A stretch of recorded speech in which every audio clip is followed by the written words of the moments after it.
a trilogy of nonfiction books about essentially the rise of Republican conservatism, beginning with Goldwater. In the first volume, he talks about how when Goldwater lost in 1964 with a landslide, columnists at the New York Times, historians writing in the New York Review of Books all said, Republican Party is over. This is such a fiasco. Johnson had this huge landslide. We have to worry that we won't have a two-party system anymore. The Republicans are in such sorry shape.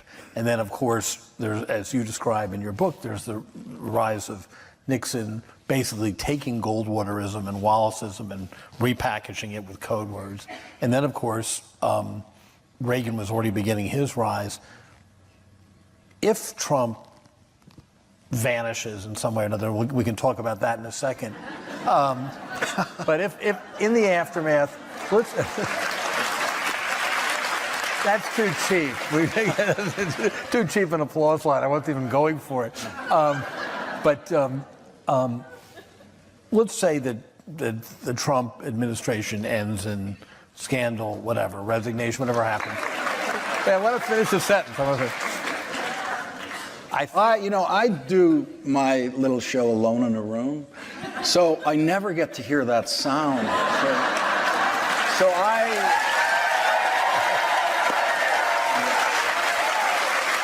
I will pander to that sound all night. So let's assume the worst case scenario for the moment for Trump. Oh, good. No applause this time.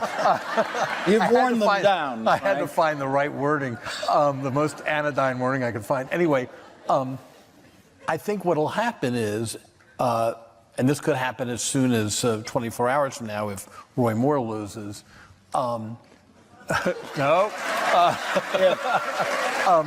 There'll be a lot of premature, I feel, victory celebrations among Democrats and liberals saying, the Wicked Witch is dead, just like when Goldwater, it was like I remember that, even as a kid, it was such a sigh of relief because he was going to bring about nuclear Armageddon. He was against the Civil Rights Act. So here we have Trump, who of course now makes Goldwater look like Disraeli, or Churchill. But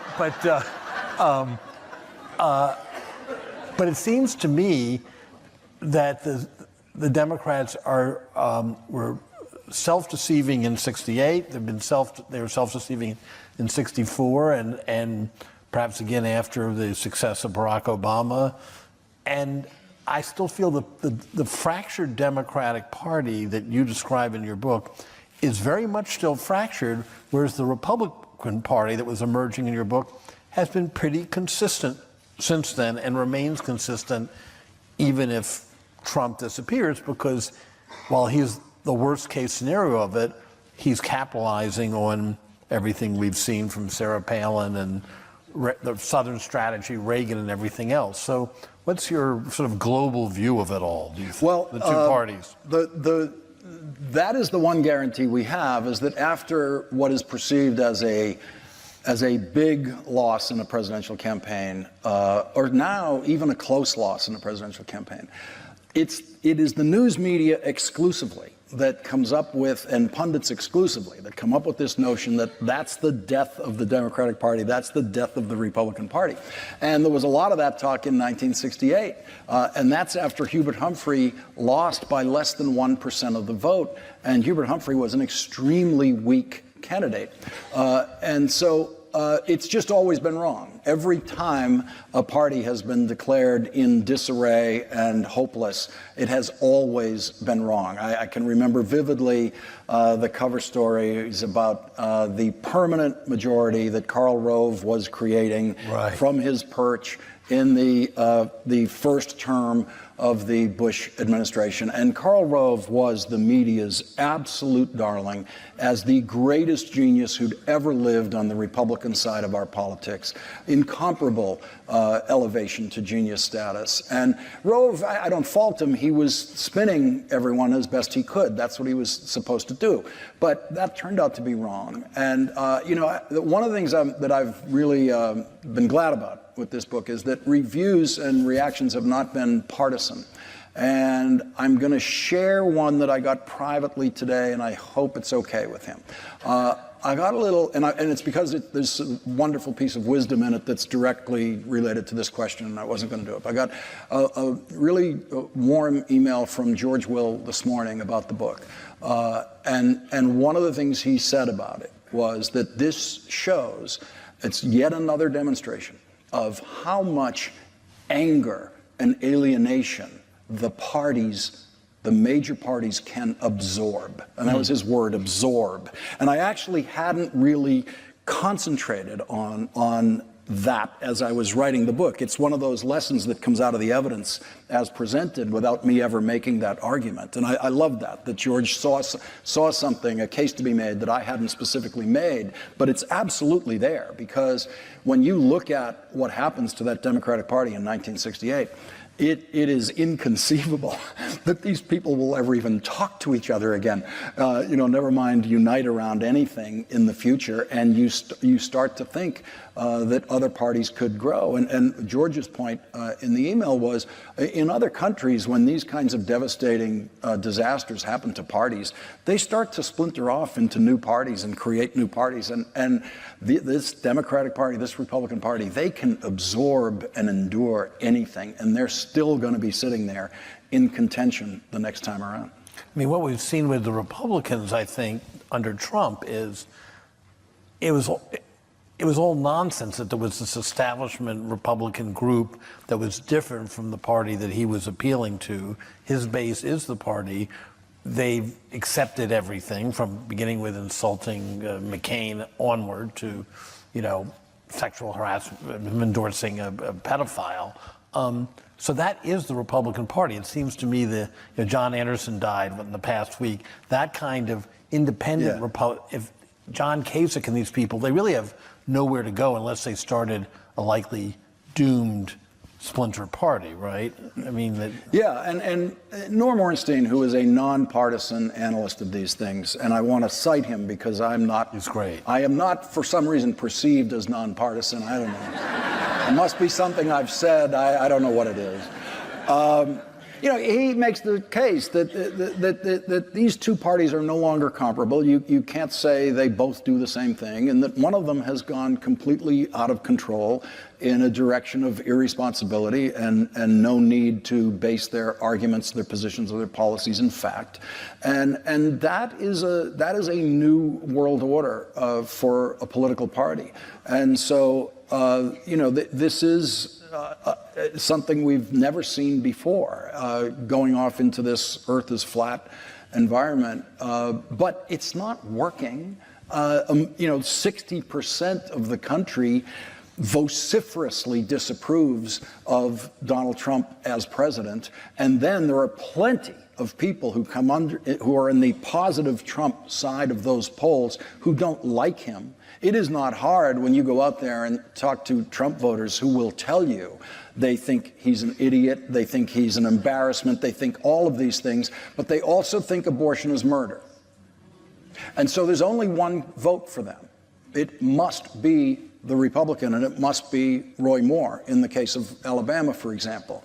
And so, and there are others who just say all they care about is that they want lower taxes and they don't care who says that.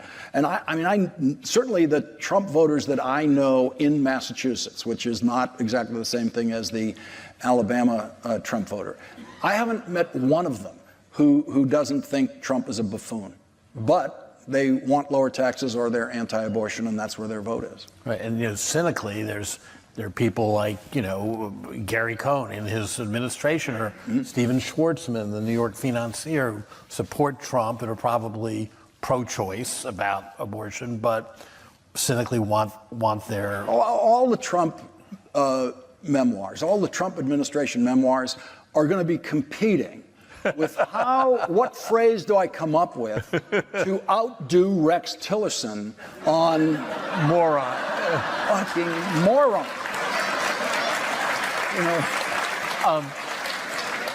Let's talk for a second about that third of the country that is unwavering in support of Trump, has been, and in my mind, you can trace it back to '68. It's sort of the Wallace vote.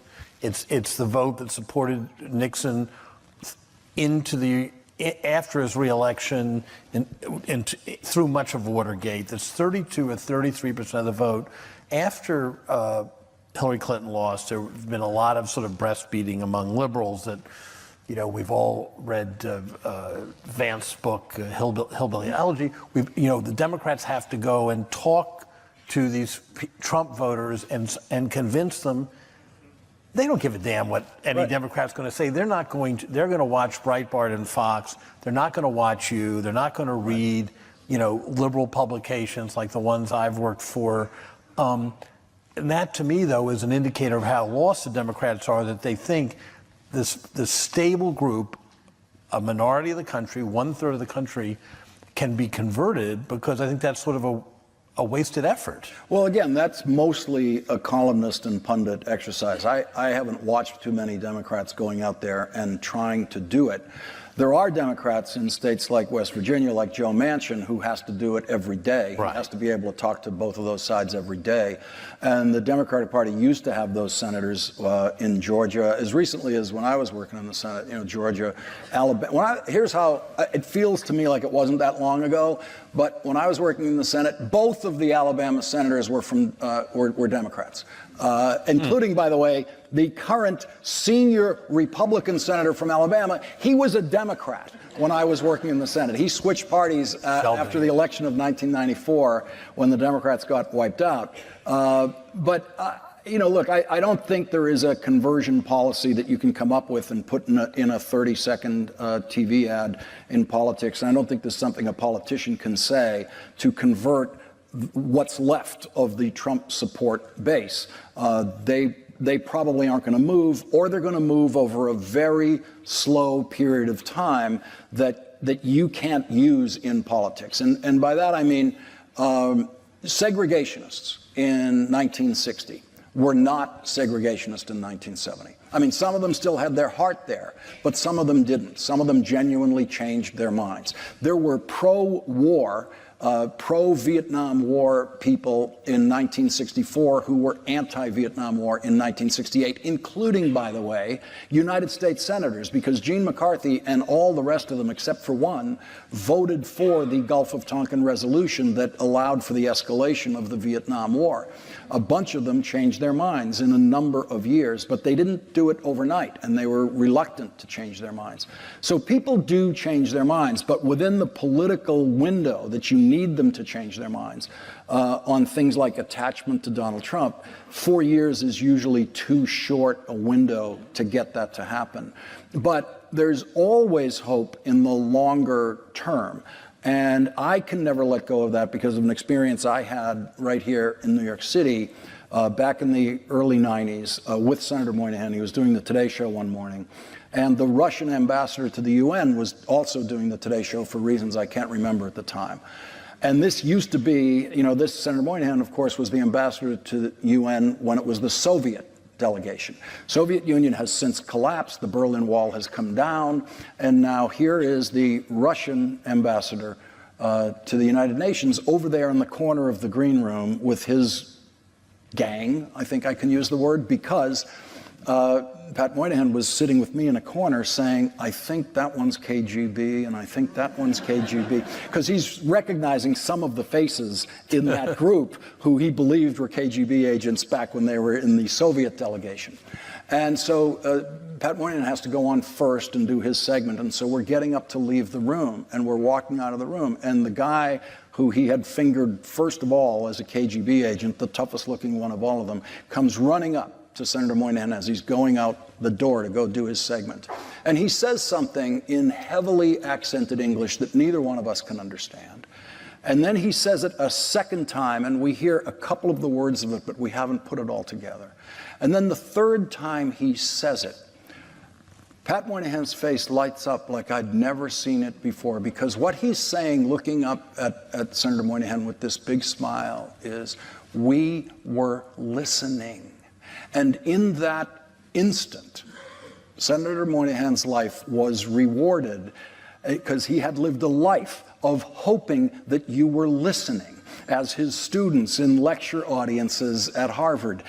He was hoping you were listening in the United Nations, but he never really expected you were. He was hoping you were listening on the floor of the United States Senate, but he never really expected that you were. And it turned out that the most important listening that he could ever have been validated on was by the people who actually were on the other side of that Berlin Wall, the other side of that Cold War, which ended without a shot being fired because, among a bunch of other forces, they were listening. They were listening to a condemnation of the Soviet Union by this American ambassador every time he talked about them in the United Nations, and they were still able to very slowly, over time, process it. And so pessimism has no business living in a world with that story. Well, that's encouraging.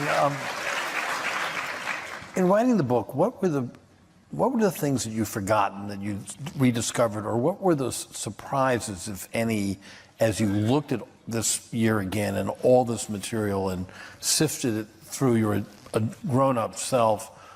What were the things you didn't expect that hit you? Well, you know, I was an uncompromising anti-war idealist in high school and college, and so I never saw gray areas. And there's nothing makes you understand the gray better than going to work in the United States Senate. And so I worked there for close to 8 years, and I see it all so differently now, and I have a whole set of sympathies that are different, and just genuine understandings. I mean, I was one of those people who, because my brother Kevin had gotten clean for Gene and shaved the beard Clean for Gene. and cut the hair and gone up to New Hampshire to help with the McCarthy campaign, and McCarthy was the first anti-war candidate, so I was with McCarthy, but then highly conflicted when Bobby Kennedy got in as a Boston Irish Catholic kid. They were our heroes.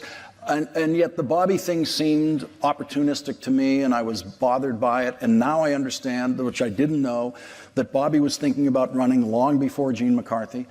And the people who were begging Gene McCarthy to run had already been begging Bobby to run. I didn't understand any of those dynamics. It also I was not thinking in 1968 that Bobby Kennedy is the only person in American history, until Teddy then does it years later. But at that point, the only person in American history whose decision to run for president has to include a calculus about what is the likelihood of a copycat assassin wanting to get the next Kennedy on his way to the presidency. And I wasn't thinking about that when I was watching what was happening in 1968. And so there's all sorts of personal dimensions of the men and the women involved, like Abigail McCarthy, Gene McCarthy's wife, who is just the most astonishingly wonderful character I could have come across in writing about this. It's mostly in there. It's mostly in who these people are, who they were, what they were thinking. The fact that Jackie Kennedy wrote the most poignant and important passage in what was Bobby Kennedy's 1964 convention speech, the speech for which he got a 22-minute ovation before he spoke a word. And then Jackie's own personal prediction that when Bobby started running for president, which she supported, she privately told a confidant that she thought that what was going to happen to Bobby was the same thing that happened to Jack. It's all of that. It's this amazing backstage experience that you get to have in this story. And that's what I care about the most, because I have to say, having lived backstage in government and politics, I care virtually nothing about what happens on the stage. I mean, the worst night of the year for me is the State of the Union address.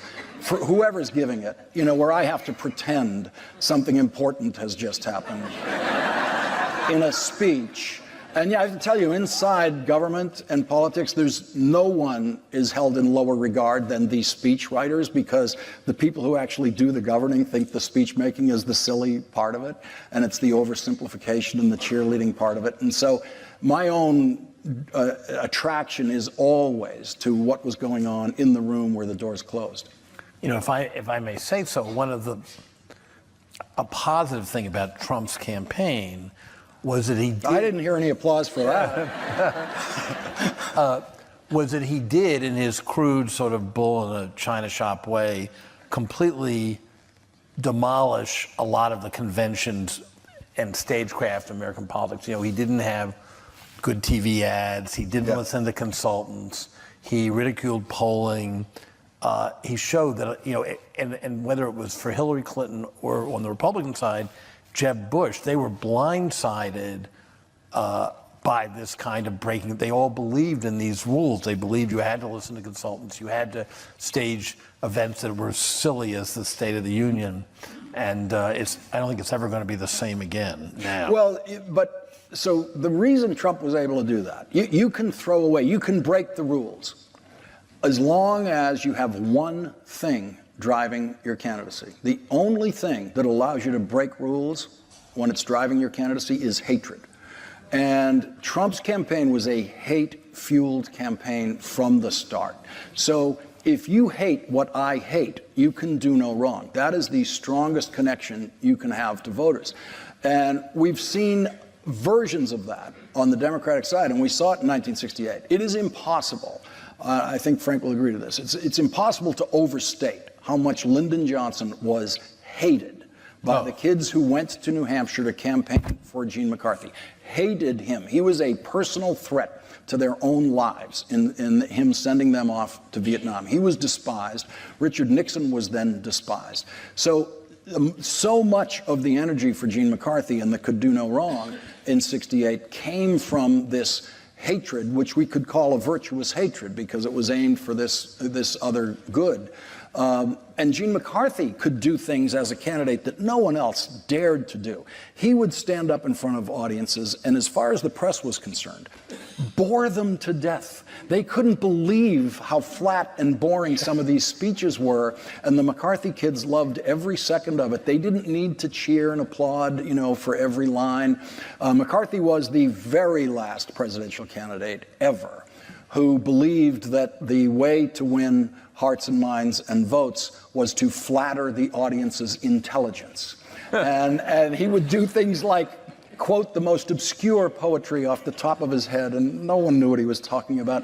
But he could violate all those, you know, new rules about how dynamic and charismatic you were and simple-minded you were supposed to be on the campaign stage because he had this incredible power behind him, which was a hatred of the current regime and a hatred of the war in Vietnam. And so there is just nothing like hatred pushing a candidacy forward, because hatred includes 100% forgiveness for anything you do as long as you're hating what I hate.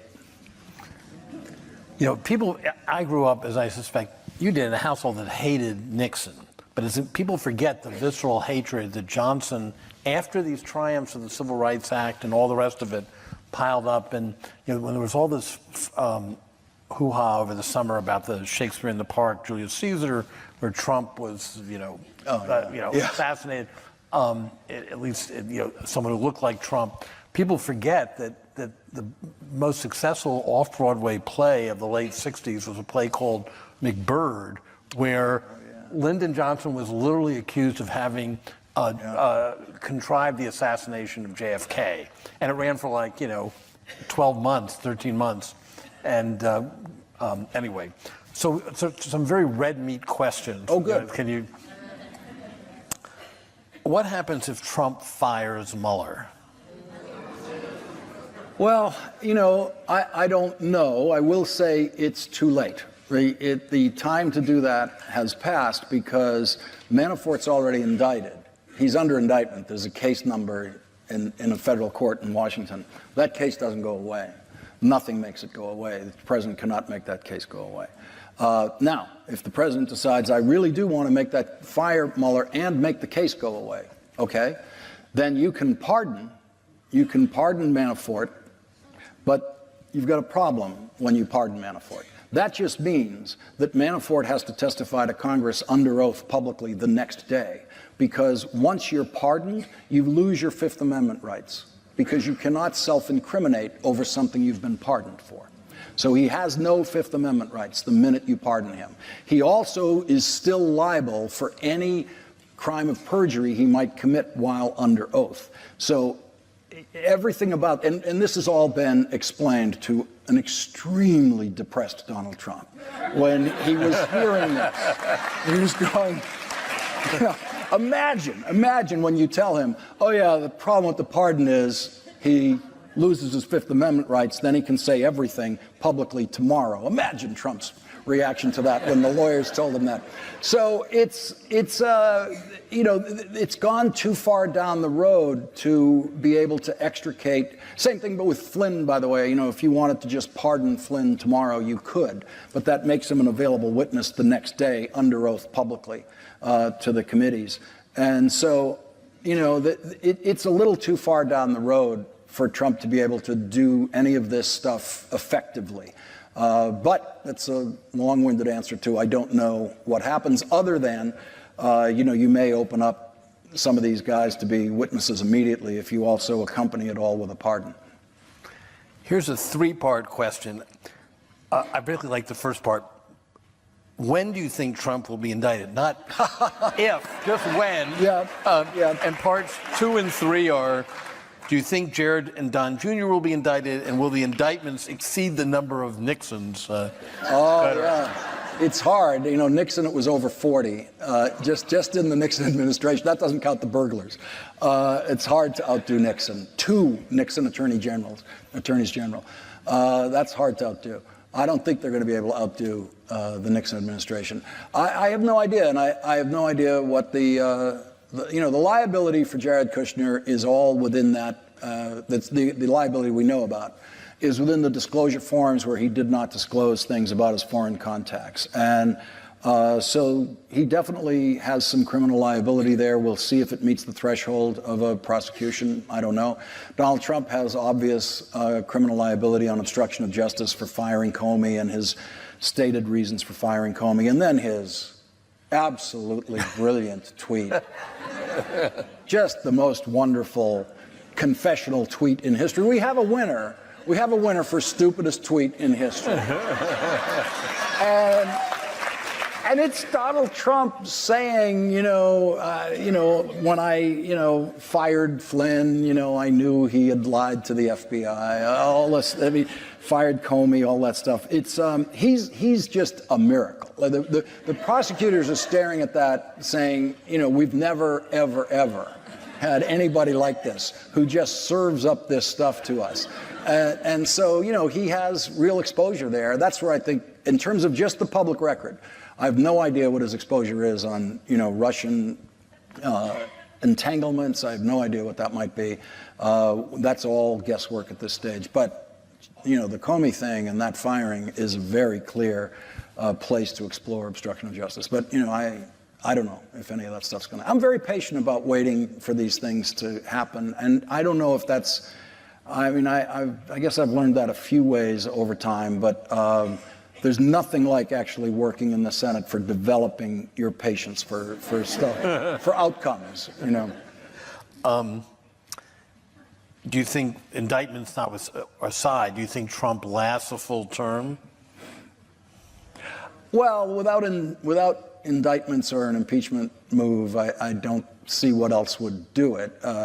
Clearly, the 25th Amendment is there. It's been put there for you to remove a president who's out of his mind, among other things. And it has to be activated by the vice president. The vice president has to personally activate the 25th Amendment by convening a majority of the cabinet to sign a document saying the president is incapable of fulfilling his duties. Mike Pence hasn't seen enough evidence yet. So I wouldn't hold my breath on the 25th Amendment. That leaves impeachment. Well, one other possibility that occurred to me, but feel free to knock it down.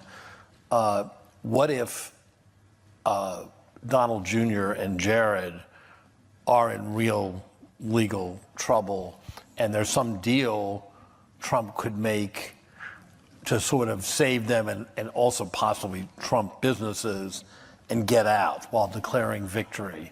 Well, here's the thing. No one has ever been able to plea bargain impeachment. because it's not a courtroom thing. This is the strength of it, and jurisprudentially, in a certain kind of way, the weakness of it. And we discovered this in the Clinton impeachment because I was no longer working in the Senate, but I was talking to Senator Moynihan about it a lot and seeing him a lot. And we all believed that there was this thing, called high crimes and misdemeanor, that there was a legal definition of what this is, of what impeachable is. And the longer we stared at the histories of impeachment, which are mostly of federal judges, it's exactly the same process, we realized impeachment is whatever the House of Representatives and the United States Senate say it is. It can be for anything. And the reason for that is that there is no judicial review of impeachment. You cannot appeal the impeachment verdict of the Senate to the Supreme Court. And remember, the founders could have allowed for that. They easily could have. They didn't. They made sure there's no appeal to the decision made by a political entity. And so they made impeachment political. We don't know what might be the impeachable argument in this case, but a prosecutor cannot possibly make a deal with you on behalf of the House of Representatives who operate in a completely different way. Everything you just said, a prosecutor could make a deal with anyone in the private sector, like Mike Flynn, for example, saying, here's our deal, and you plead guilty, and we're not going to touch your son, which apparently, at this point in time, might be part of the Flynn deal. The son has no legal jeopardy that we know of with the special prosecutor. Everything Frank described, a prosecutor could do with a defendant as long as this was all being done within the court system alone. But I don't know what that method is that allows you to make these kinds of deals, and it's a very tricky thing to figure out how Trump could plead out with Mueller in a way that protects his son and son-in-law. I don't know how to do it. My only theory, and like you, I didn't go to law school and couldn't have gone to law school, is that it would not be about counts of impeachment per se from Congress, but it would be a political move, that there'd be indictments of family members, and maybe Mueller would give a report to Congress that would somehow speed the way for Trump to declare victory and go home. That's my half-assed, But just in that scenario, the special prosecutor has to suddenly become political. Okay, so let's just assume that the special prosecutor gets an indictment against Jared Kushner, an indictment against Donald Trump Jr., someone Donald Trump cares about a lot. And Donald Trump then says to the special prosecutor, I will resign the presidency if you drop those indictments. The special prosecutor is making a deal outside of the court system that is a political deal, and I don't know how Mueller would find his way to knowing how to make that deal. Well, maybe he'll just... We could go on and on about this. Maybe he'll just... We could do an hour on this. There's a lot of games. We could really just factor in the 12 cans of Diet Coke a day. But last question here. If you were interviewing one of the participants of the 1968 campaign, to whom would you give the last word?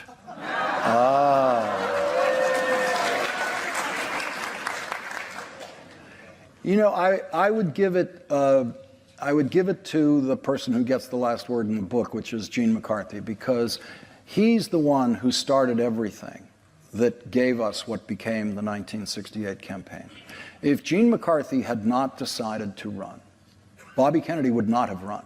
Bobby thought about it before Gene, decided against it, thought about it again, decided against it, and then Gene does it, and then Gene does very well in New Hampshire. Bobby had already been thinking about it again because he saw McCarthy's poll numbers going up in New Hampshire, and Bobby jumped in. And part of Bobby's jumping in was the belief that Gene McCarthy wouldn't be able to take this to the finish line, which is a belief that I now share. I didn't share it at the time, but I do share it now. There were a lot of defects in McCarthy as a dedicated campaigner that I don't think he could have made it. And Bobby could have. So Bobby wouldn't have run. The election would have been Lyndon Johnson versus Richard Nixon. Lyndon Johnson probably would have won that. And we would have seen Vietnam go on in a very similar way to the way it went on with Nixon. And then Bobby Kennedy would have been very likely the Democratic nominee anti-war candidate in 1972 because he would not have been assassinated, because he wouldn't have been in California on the night of the California primary. So Gene McCarthy, the poet who decides to run for president, is a dramatist's dream. This is the most unlikely possible person. Bobby Kennedy was shocked to hear that Gene McCarthy had decided to run for president. Gene McCarthy didn't just read poetry, he wrote poetry, sitting in his Senate hideaway office when other senators thought he should be working. He would be writing poetry. He was the most intellectually removed and in many ways possibly the most intellectually sophisticated member of the United States Senate at the time. He was simply the most unlikely person. And what hit him was a moment of moral outrage in, of all things, a Foreign Relations Committee hearing when he heard Nicholas Katzenbach say that the administration believed that declarations of war were outmoded. And Gene McCarthy was outraged by that, and that's the moment where he said privately to his chief of staff that we've got to put the Vietnam War on the presidential ballot, and if I have to run for president to do it, I'll do it. And that's the decision that gives us everything that happened in 1968. The Republican side of the politics was going to be the same, no matter what Gene McCarthy did. Nixon was going to be that nominee. That worked all very smoothly. But it's McCarthy who created that year. It's McCarthy who created a hope in politics that the kids supporting McCarthy did not have before he emerged. And it was McCarthy who really gave us all the dynamics that we saw in that year. And ultimately, what Gene McCarthy did saved lives, because the last man to die for the mistake that was the Vietnam War was April 29th, 1975. If the first anti-war candidate had not run until 1972, that war would not have ended in 1975. We don't know how many more years it would have gone on, but it would have gone on. And so Gene McCarthy got the draft stopped, in effect, by the protest that was unleashed in the anti-war movement. The draft was stopped in January of 1973. That draft wasn't going to stop in January of 1973 if Gene McCarthy hadn't run in 1968. And so he is the person to whom we owe, first of all, a vibrant and strong and effective anti-war movement in our politics where the war could actually get on a presidential ballot. No one thought that was possible. He's the one who thought that was possible. And he gave us that year, including some of one of the most horrible things that you can imagine happening in that year, which was the loss of Bobby Kennedy. All of that happened because of this impulsive and principled and outraged decision made by the most unlikely person who could possibly have made that decision. I encourage everyone here to read Playing with Fire and learn more about this. Congratulations to you. Thank you for coming tonight. Thank you very much.